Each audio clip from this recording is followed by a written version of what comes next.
Thank you, Ajay, and good morning, everyone. Since this is the first time you folks are discussing India at this forum, I think it's worth telling you a little bit about the overall economy. It was, for centuries, going back to the days of the Roman Empire, the largest, richest economy in the world. In 1700, for example, it accounted for 27% of global GDP, which is slightly higher than the US accounts for in the world today. The revenues of the Indian emperor, the Mughal emperor Aurangzeb in 1700, exceeded those of all the crown heads of Europe put together, including Louis in his palace in Versailles, and the King of England in Buckingham Palace, a whole lot of them. But in the course of 200-odd years of British exploitation, rule, depredations during the colonial empire, they managed to reduce this country into one of the poorest countries in the world by 1947, and really a poster child in many ways for poverty, illiteracy, disease, and so on. It's now gradually coming back to the growth path. It's the third largest economy in the world now in purchasing power parity terms. I'll come back to that in a second. Capable of getting to the top three nominally as well, if it continues growing as it is. And since 1991, it's managed a compounded annual growth rate of 8.4%, which is second only to China. What makes India such a vibrant market and so difficult to ignore, and worthy, therefore, of your consideration here, are its scale, size, demographics. And so I will inflict some more numbers on you, and then I'll try to spare you those. The population now is 1.31 billion. It's growing at 1.3%, which means that it's heading to what demographers expect will be a peak of 1.7 billion people later in this century. The life expectancy is getting close now to the biblical 70. The Brits left it with a life expectancy of 27. It's now closer to 69. The literacy rate, again, the Brits left it at 17%. It's now about 79%. And the GDP at current prices is 2.25 trillion, growing this year at 6.75%. But as I said, in PPP terms, that's about 8.7 trillion, larger than Japan, in other words, to be the third largest economy. It's got plenty of foreign exchange reserves, 368 billion as of March. Fiscally conservative, with a gross debt to GDP ratio of just 69%, which compares to China's gross debt to GDP of 260%. The savings rate in India is currently 31%, the highest in Asia. The investment rate is 34.2%. So the availability of resources for investment is clear. We are, in terms of the overall macroeconomy, where China was in 2004. But if we grow just above 8%, we are estimated to reach a $10 trillion economy, even nominally, in the early 2030s. We have a strong industrial base, the same steel capacity as the US, about 100 million tons, 2.5 times the current capacity, 2.5 times the cement capacity of the US, 350 million tons in India, and 1 billion mobile phones in India versus, 350 million in the US. So you're looking at a country with some interesting numbers. Also a very youthful population. In 2020, Japan's average age will be 48. Western Europe's will be close to 45. Even the US will be pushing 40. And if you cut back on immigration, it might even be higher. China will be at 37, but India will just be 29. People in the productive age group of 15 to 64 will be 2/3 of the population by 2025. And the growing middle class, estimated today at about 300 million, is pushing consumption patterns up, and they will need places to work and to live. In other words, Indian real estate is nowhere to go but up. The number of Indians living in urban areas of the country is likely by 2030 to be over 600 million. That'll be twice the size of the US population. 10 million people are migrating every year from rural areas to India's cities. And the real estate market in India will therefore, it's predicted by reputable sources, as being expected to increase by 7 times its current size of $126 billion. As more and more people move into India's older cities as well as new ones, developing townships and urban areas. Real estate will not only employ large numbers of people, but also help to build the lives to which they aspire. Now, the real estate market, therefore, is looking at a massive young population, real economic development, the obvious need for housing and commercial space, and if you just take one example, the IT sector, for example, you've got office space, which the requirements are about 34 million square feet in India's big cities, with estimated returns in a city like Mumbai at 12 to 19% to developers. It's not just that. The significance of real estate as a crucial factor in the Indian economy cannot be understated, cannot be overstated, I beg your pardon, for the simple reason that in a country that's as large as this, real estate also supplies the second largest source of employment.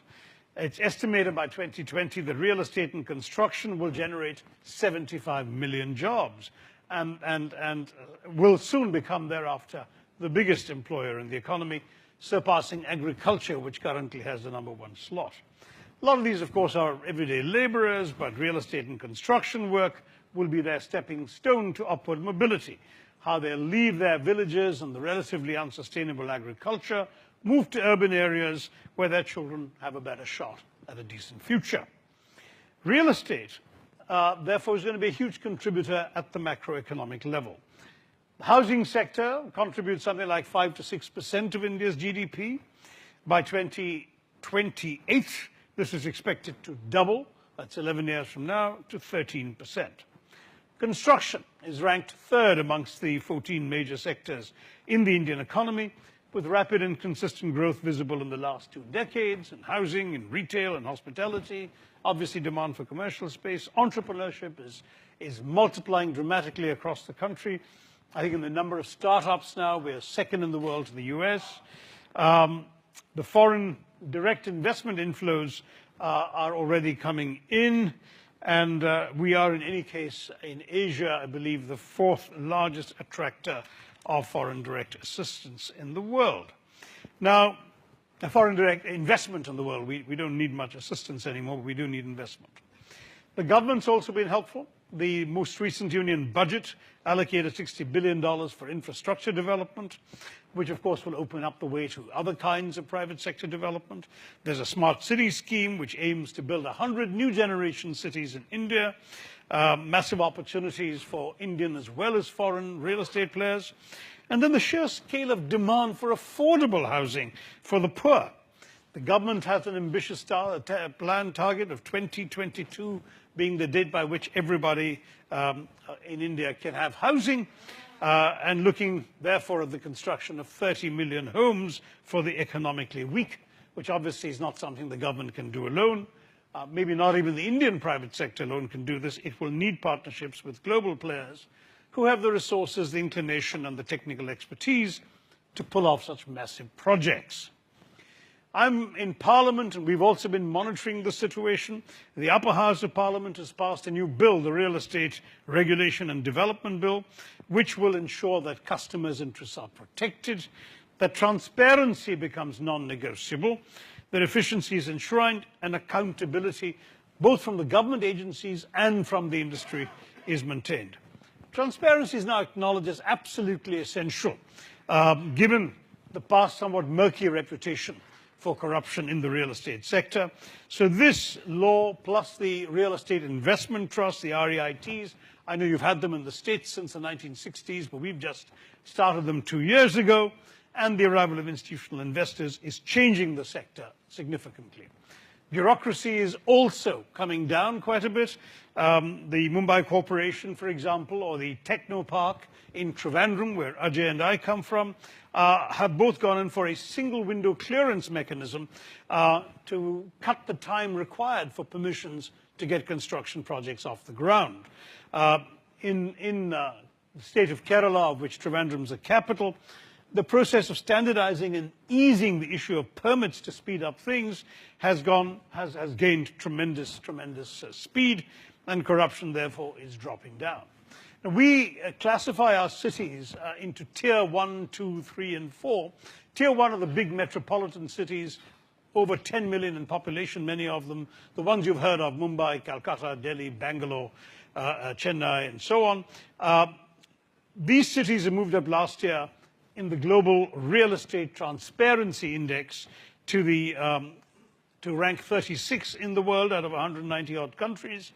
That still means we have some way to go, but structural reforms and the changes in the regulatory framework I alluded to are enabling upward movement. I think people realize now that corruption is always a deterrent to the foreign investor, and they want to stamp it out. The arrival of the goods and services tax regime, a new nationwide tax, the GST, and a new act that outlaws properties being held by people in somebody else's names, the Benami Property Act, means that existing players in India will have to rethink and restructure the way they do business. I'd love to know what Rajiv thinks about all that, since he's in the business. But the old ways clearly can no longer work. Competition from abroad will mean the quality, efficiency, and style of the real estate players will have to evolve, and transparency will be essential for all this. Rapid urbanization, as the Indian story develops, means there's bound to be enormous demand for real estate in the country. And not just the residential, which seems to be the burden of my song so far. We need roads, houses, canals, highways. We need office, retail, and commercial spaces for all these people. Industrial and manufacturing units, and more. To give you two examples, tourism. Tourists will need many more hotel rooms than we have right now. As of 2015, we just had 1,000 hotels with about 64,000 rooms. That's not even a fraction of what we're really going to need as tourism takes off, as it's beginning to. And the second example is healthcare. We actually have a medical tourism market. People are coming. I've even met an American who came to India for a hip replacement operation at 10% the cost that she'd have paid in the US. We are expecting 8 million medical tourists by 2020. And meanwhile, for our own folks, especially our poor people, we still need 2 million hospital beds before we get to the global standards. So these beds obviously will require roofs as well. Now, the residential segment's already large. It's growing. At the moment, it's 80% of the real estate sector, and I don't believe that's going to be indefinitely the case. The vast majority of our population is in the age bracket of 15 to 35. That's about 65% of the population. So you can be sure that demand for housing is not going to plateau at any time in the future. We already face an urban housing shortage of some 19 million at the moment, and a rural shortage of under 15 million. There are, however, practically no players with a pan-Indian presence. Some of our biggest companies are located in specific states or specific cities and have their reach limited geographically. One survey found that out of 11,000 developers in India, only 285 had the complete depth and expertise to have a nationwide capacity. So the opportunity is very much there for foreign players. Take something like malls. 50% of all the malls in India are located in one area, the national capital region around New Delhi. The entire country, this bigger country, has just 213 malls. Trivandrum, which we've mentioned a couple of times, has no malls currently, but 3 major ones are under construction, and one of them is going to be part of Taurus's coming up project. As established multinational players enter India, there will definitely be greater demand, sustained by Indian consumers as well, so the opportunities are great. Now, I mentioned Tier 1 and Tier 2. Trivandrum, I keep mentioning it since I'm the MP from there, is a Tier 2 city. So while you've got the big metropolitan cities like Mumbai and Bangalore, which do attract investment already, the Tier 2 Indian cities are an underexploited opportunity. They have been expanding and growing rapidly, but there are 65 Tier 2 cities in India with about 1.5 million people or more in each one of them. And there simply isn't enough that has been done to jump into these cities. I'm conscious of the time, so I won't give you more examples. I could in conversation, but cities like Trivandrum, Visakhapatnam, Bhubaneswar, there are a number of cities like this which are really transforming in many, many ways their own infrastructure and need significant real estate development. And as I say, these aren't tiny places. You're looking at 1.5 million people in all of these. Trivandrum, by the way, has the highest per capita income of any city in India. which is quite astonishing because it's even higher than Mumbai. In my own constituency, therefore, we have a national highway bypass, a project that had been pending for 40 years till I bust through the log jams. We have a port coming up, which is going to be India's only all-weather deep-sea port and container transshipment site, working with a private partner. We have a technopark that's housing various multinational companies. We have research and educational institutions. And in other words, I mean, I've taken a bit longer than I'd planned, but just to say that you've got this huge, big, large, booming country with tremendous opportunities, not enough real estate players coming in to exploit it. And that's why I believe it's time that the MIT World Real Estate Forum focused on India and checked out the opportunities that really have been there for a while and have been neglected in recent years by most of you.